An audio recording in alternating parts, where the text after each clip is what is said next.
उत्तराखंड के पहाड़ों के बीच बसा एक छोटा सा कस्बा था, भैरवगंज।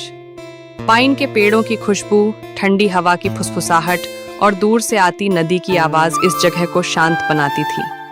लेकिन इसी शांत जगह में रहता था अनिरुद्ध, एक 17 से 18 साल का लड़का, जिसका जीवन उतना शांत नहीं था जितना यह कस्बा। अनिरुद्ध बचपन से ही अलग था। लोग कहते थे कि वह बहुत चुप है। स्कूल में बच्चे उसके साथ खेलते नहीं थे। किसी को समझ नहीं आता था कि वह क्यों अकेला रहता है, लेकिन वह किसी से कुछ कहता भी नहीं था। घर में भी ज्यादा कोई उससे बात नहीं करता था। माँ हमेशा खेत में होती और पिता रोजगार की तलाश में अक्सर बाहर रहते। धीरे धीरे अकेलापन उसकी आदत बन क्लास 3 की बात है। सालाना फंक्शन था, बच्चे ग्रुप में गाना गा रहे थे। अनिरुद्ध भी खड़ा था, पर पीछे कोने में। टीचर ने कहा था, जिसे टीम में जगह चाहिए हाथ उठाओ। सब बच्चों ने दोस्तों का हाथ पकड़कर ग्रुप बना लिया।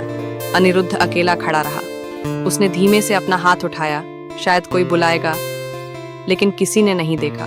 उस दिन उसने पहली बार समझा, कुछ लोग भीड़ में भी अकेले रह जाते हैं। समय बीतता गया।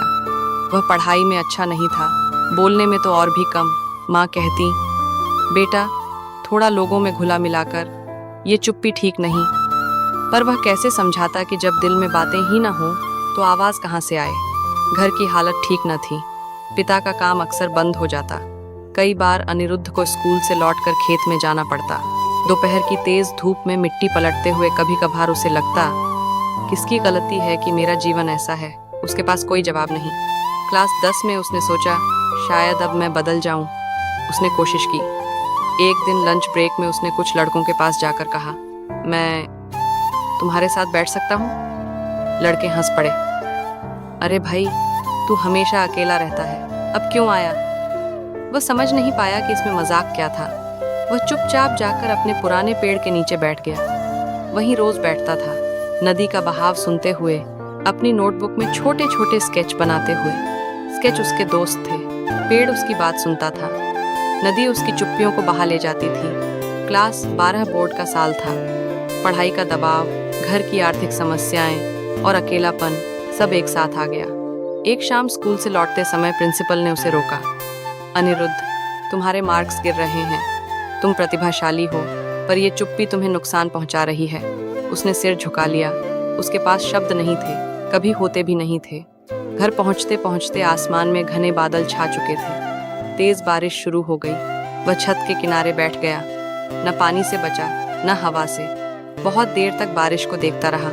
शायद पहली बार उसने खुद से पूछा, क्या मैं सच में कुछ बदल सकता हूँ, या मैं हमेशा अकेला ही रहूँगा?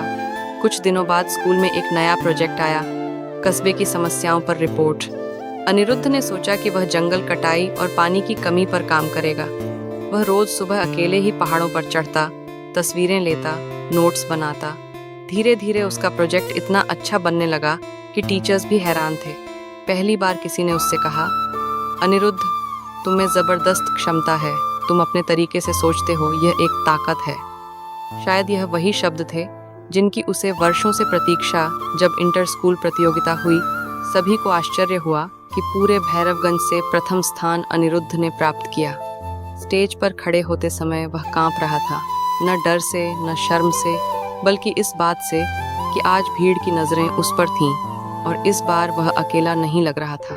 लोग तालियां बजा रहे थे। धीरे से सोचा, हो सकता है कि मैं हमेशा अकेला ना रहूं। हो सकता है कि मैं अपने लिए जगह बना सकूं। उस दिन के बाद अनिरुद्ध बहुत नहीं बदला। वह आज भी चुप रहता है, कम बोलता है, भीड़ से थोड़ा दूर रहता है। पर फर्क यह है कि अब वह खुद को कमजोर नहीं समझता। अब वह जानता है कि हर अकेला इंसान टूटा हुआ नहीं होता। कुछ लोग बस दुनिया को अपने ढंग से समझते हैं। उसका जीवन अभी भी साधारण है, संघर्ष भी वही है, पर अब रास्ते में थोड़ी सी रोशनी है। वह रोशनी जिसे उसने खुद बनाया है।